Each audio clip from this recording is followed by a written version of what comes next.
Għal sen oħra pajjiżna kompla jirreġistra kisbiet pożittivi fejn tidħol l-inugwaljanza bejn il-ġeneri anke skont l-indiċi aġġornat li għadu kemm ġie ppubblikat mill-Ġnus Magħquda. Fil-fatt il-Gender Inequality Index li għamel parti mill-indiċi għall-iżvilupp uman tal-Ġnus Magħquda juri kif l-ugwaljanza fostna kompli tiżdied u ferm aktar għolja mill-medja madwar id-dinja.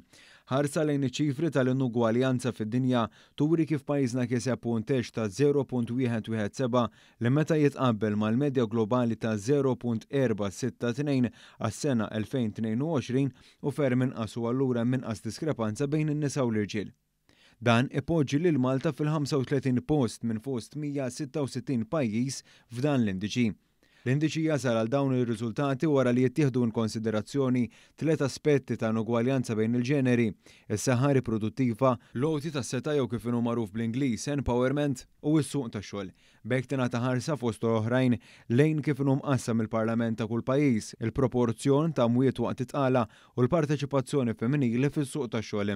L-istatistika turi kif pajjiżna ilu snin sħaħ ikabbar id-distak mill-medja dinjija u jtejjeb l-ugwaljanza sa mill-1990 meta pajjiżna ġie inkluż f'dawn l-indiċi, b'żidiet konsiderevoli kull ftit ta' snin.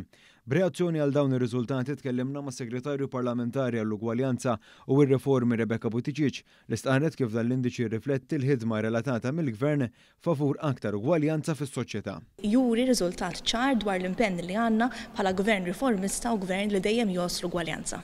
Buttigieg fakret ukoll kif matul l-aħħar 10 snin daħlu mal-100,000 mara fid-dinja tax-xogħol grazzi għal numru ta' benefiċċji u miżuri differenti inkluż Child Care Chain li jagħmlu rivoluzzjoni sħiħa f'dan ir-rigward.